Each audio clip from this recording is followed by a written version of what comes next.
Greetings from Secret of Family Recipes. Welcome back. I hope you have all been well.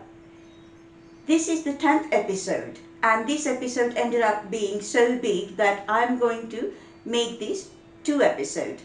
Part 1, episode 10 part 1 and episode 10 part 2. Episode 10 part 1 will be uploaded today and episode 10 part 2 will be uploaded on 25th March. March is a very significant month for the Bangladeshis because on 26 March 1971, the Bangladeshis declared their independence from Pakistan.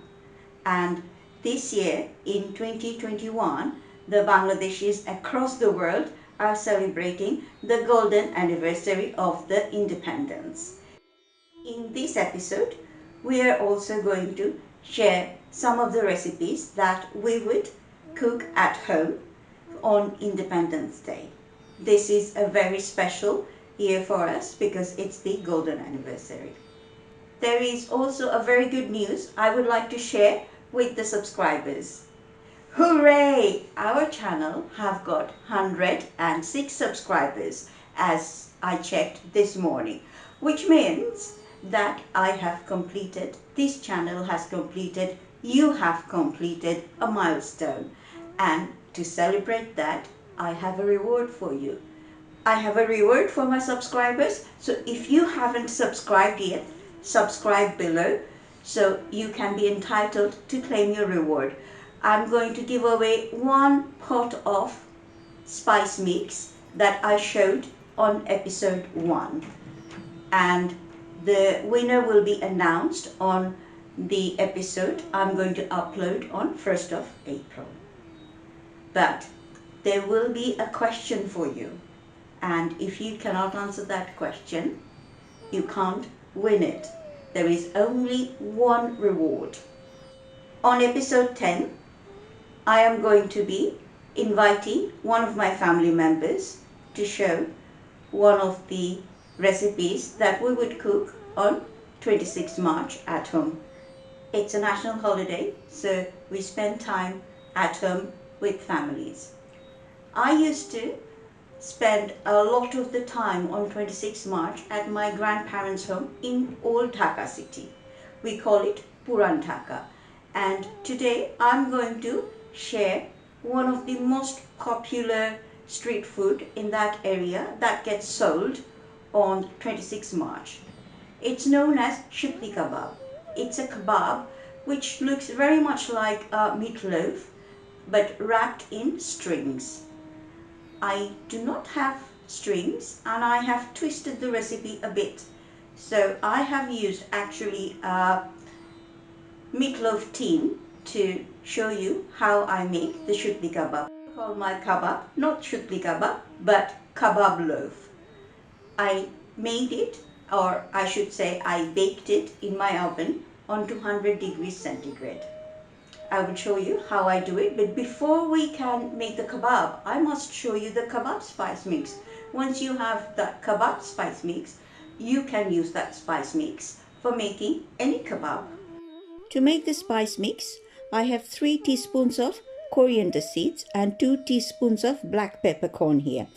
3 teaspoons of fennel seeds here, 6 dried chillies and 3 bay leaves, 2 teaspoons of cumin seeds, 1 heap teaspoon of dried oregano, 1 heap teaspoon of dried thyme, 1 heap teaspoon of clove powder, 1 teaspoon of cinnamon powder, 1 teaspoon of cardamom powder, and I will toast them, then grind them using a spice grinder. For toasting the spices, I'm adding the coriander seeds and the black peppercorns first. I'll toast them for 30 seconds and then I will add the fenugreek seeds. I'm toasting the spices on medium-high heat. This is level 6 on my induction hob. I'm going to add the bay leaves now and the dry chilies. I'm also adding the fennel seeds. I will toast them for a minute. It's time for me to add the cumin seeds now, so I'm adding the cumin seeds, tossing and turning it a bit. I can already smell the lovely aroma coming out of all these toasted spices. I am adding the dried herbs, the oregano and the thyme.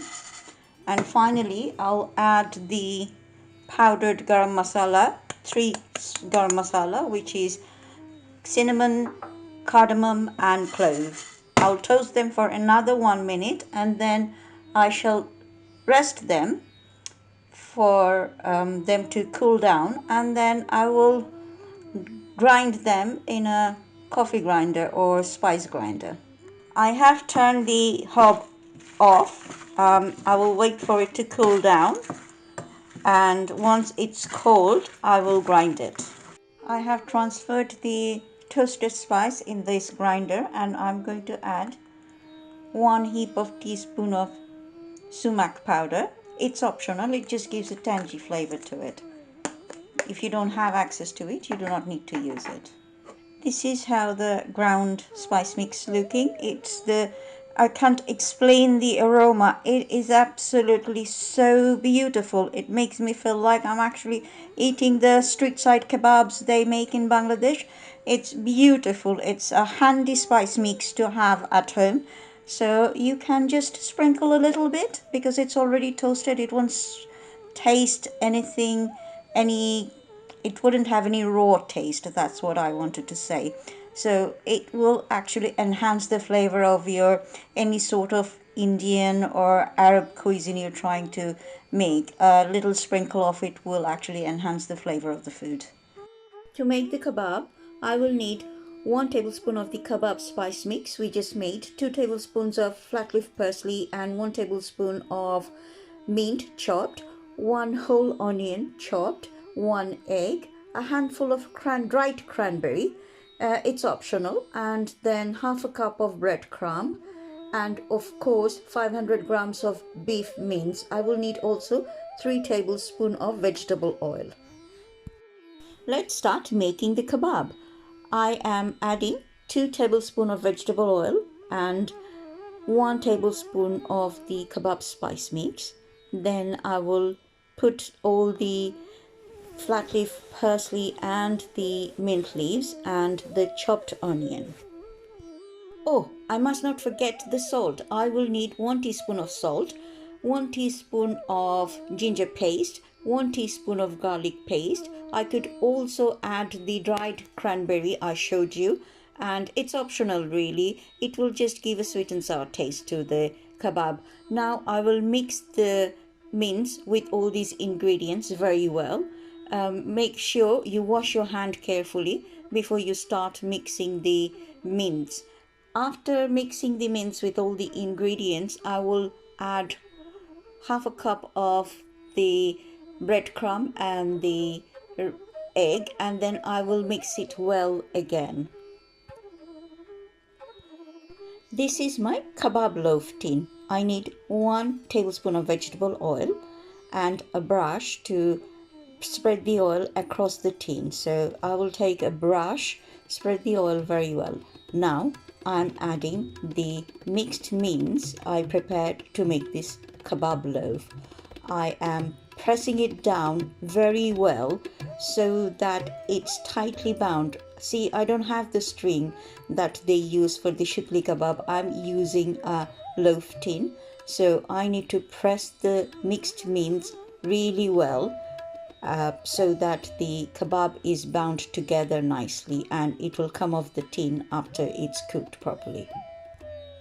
Now I will cover the kebab tin with aluminium foil so that the kebab is cooked nicely and evenly. I'm cooking the kebab in an electric oven. The first 40 minutes I'm going to cook in 200 degrees centigrade. It's time for me to take the foil off and I will cook it for another 10 minutes in 180 degrees centigrade. I've taken the kebab out of the oven. It's smelling gorgeous. The aroma with the kebab spice mix actually made it beautiful. I'm serving the kebab with flatbread, garlic and onion mayonnaise and some Greek salad. James is going to taste today. I have here is I made meatloaf, but I used the Bangladeshi spice kebab mix with some Arab twist. Right, okay. So it's a very fusion, not at all the American meatloaf.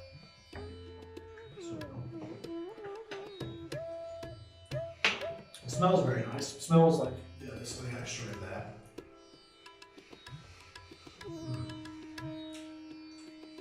Immediately I can taste something different. Very aromatic. Normally meatloaf is a bit stodgy, but this is quite nice. It's not too crumbly, but it's still very moist. Very tasty actually. A bit of flatbread. As you know, it's not done very well. Probably from clients report.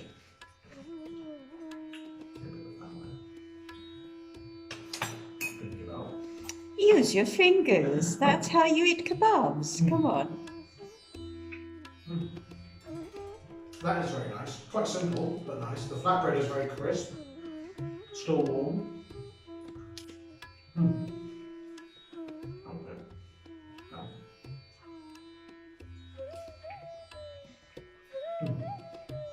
Mixed together, even better. And the garlic really helps this. There's a garlic in it as well. A little bit of garlic in there, yes. You don't want too much garlic, but with the sauce as well. You can have, have as much as you want, really, can't you? Yeah. That's very nice, yeah.